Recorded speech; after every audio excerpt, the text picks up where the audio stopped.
Bruno. Bom dia, Luciana. Boa semana para todos nós.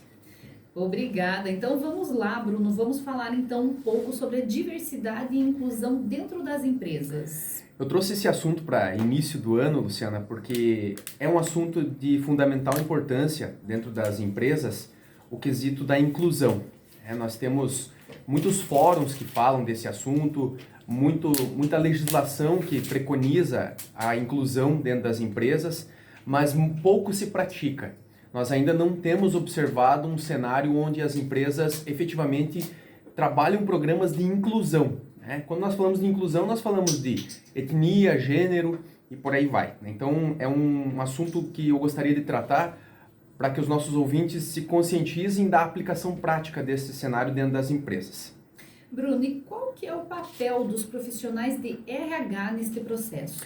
O profissional de RH, ele é o protagonista da análise, mapeamento, para que esses profissionais que estão dentro do cenário da inclusão sejam efetivamente contratados. Então, os profissionais de RH são os protagonistas dessa solução. Mas não diz respeito só ao RH, Luciano. Diz respeito a todas as lideranças setoriais dentro da empresa e todos da empresa de maneira geral. Porque a questão da inclusão, quando o RH trata sozinho disso, é muito difícil. Porque, por exemplo, eu sou o gestor de RH e todos nós aqui somos os colaboradores, né? Para eu trazer isso para dentro da empresa, ela tem que ser um aspecto cultural. Ela não pode ser só um aspecto onde só o RH trata.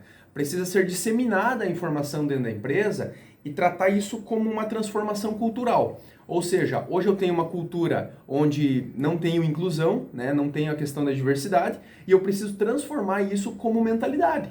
Transformar isso numa mentalidade positiva e afirmativa para todos dentro da empresa, principalmente as lideranças em primeiro plano, mas não só as lideranças, como todo o corpo dentro da empresa. Por quê?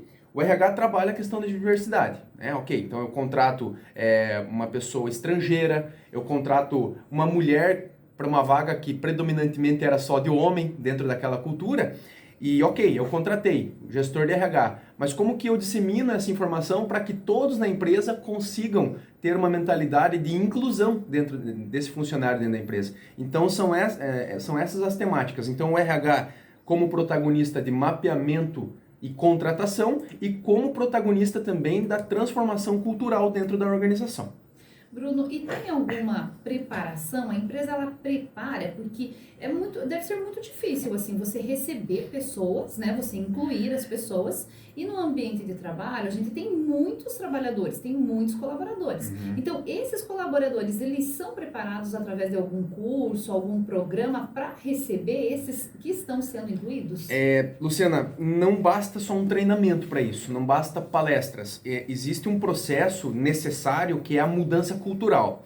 Então, quando nós trabalhamos uma mudança cultural dentro da empresa, ela dura muito tempo. Ela não diz respeito a apenas um curso, um treinamento, que em diversos cenários é um terceiro que vai dar a palestra. Então, eu sou o gestor de RH, então eu contrato um palestrante, uma pessoa especializada na questão da inclusão para trazer esse assunto para os colaboradores da empresa e não pega, muitas vezes, né? Eu vou dar o curso, a palestra, a capacitação, mas não pega, né? Os funcionários, mas isso aí não é importante, isso aí não vai funcionar, como eu já vi em diversos cenários. Então, é algo onde os treinamentos, a palestra, eles entram como um dos elementos da transformação cultural, né? Então, ele é importante, faz parte essa questão da capacitação do público interno, mas é muito mais do que isso. É você bater em cima da tecla efetivamente dessa mudança cultural. E isso parte efetivamente do gestor de RH, dos fundadores da empresa, dos presidentes, enfim, dos donos, e demora um pouquinho. Então, essa transformação ela não ocorre da noite para o dia, por isso da importância de começar já essa transformação, para que daqui a algum tempo nós tenhamos o efeito prático disso. E as empresas, elas estão conscientes dessa necessidade, dessa preparação? Ouve-se muito falar. Então, eu sou gestor de RH de uma empresa X e eu já ouvi falar que isso é importante e já li uma legislação sobre inclusão e cotas, por exemplo, né? Nós temos cotas para indígenas, nós temos cotas para mulheres em posições onde predominantemente era só de homens e por aí vai. Então, eu estou na área só de entendimento, eu não estou na área da prática, efetivamente. Então, nós temos que virar a chave no sentido de que eu entendo do assunto, eu preciso saber a legislação sobre o assunto e eu preciso de ações práticas afirmativas para mudar o cenário, onde a minha empresa sabe que existe, mas não pratica, a praticar efetivamente esse tipo de inclusão, né? Praticar a inclusão. Né? Então, nós temos o entendimento, nós sabemos as notícias, mas nós não temos a prática, infelizmente. Para você que está chegando agora, nós estamos conversando com o professor Bruno Buzzi, através da coluna RH, e ele que hoje fala sobre uma questão aí de princípio, né? Diversidade e inclusão, que vai muito além do RH. Bruno, e qual que é a maior dificuldade hoje na inclusão? O preconceito. Preconceito. A pessoa com deficiência física não pode praticar essa atividade. Claro, né, nós não podemos ser radicais. Existem atividades efetivamente que as pessoas que têm limitações físicas não podem praticar. Mas outras atividades elas podem praticar e muitas vezes são consideradas inaptas para a atividade. Então o preconceito ele é o que predomina. Nós estamos aqui no cenário, poxa, esse funcionário, não, ele não tem condições, o estrangeiro não tem condições de aprender a atividade, o indígena não tem condições de aprender essa atividade, a mulher não tem condições de executar esse serviço. Tem sim, basta que a empresa mude a cultura, introduza como mentalidade afirmativa esse tipo de situação e consiga incluir essas pessoas. Por isso que é um processo que dura de 6 meses a 1 ano até mais, de ações afirmativas e de caráter rotineiro, tá? Então, é o preconceito basicamente que atrapalha e que impede que essas ações sejam feitas de maneira afirmativa.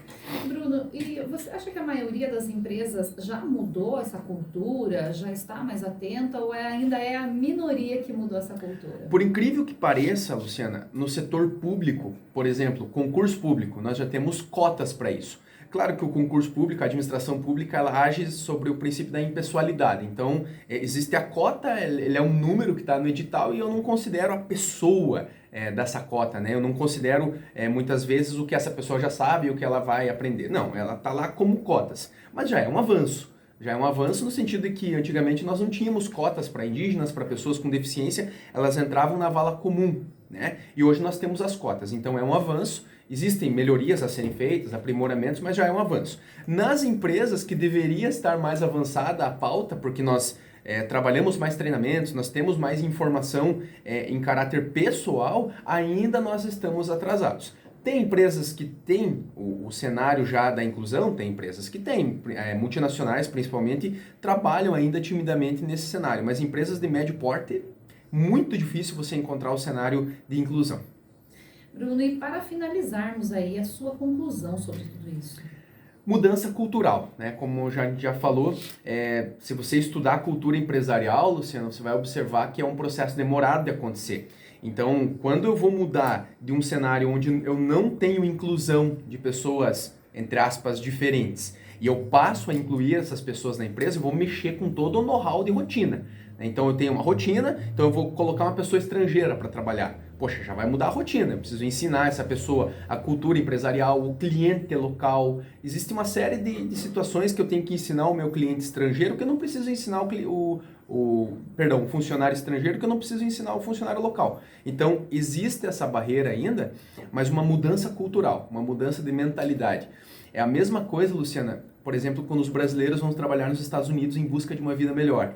O venezuelano, o colombiano, as pessoas de fora, muitas vezes de fora do continente, vêm para cá também em busca de uma condição de vida melhor, em busca de proporcionar para sua família uma condição de vida melhor. Então esse pensamento mais humanista, um pensamento mais direcionado para o ser humano, independentemente de onde ele é e de onde ele nasceu e quem ele é importante. Então essa mudança de mentalidade, mudança cultural e ações afirmativas, efetivamente, colocar isso na pauta do projeto da reunião de início de ano e colocar em prática, eu acredito que possa sim fazer a diferença. Mas muito vem da mentalidade do líder, do gestor de RH, como vetores dessa mudança para que os funcionários entendam que é importante e consigam seguir essa normativa que pode ser nova dentro da empresa e conseguir mudar essa cultura que demora um pouquinho.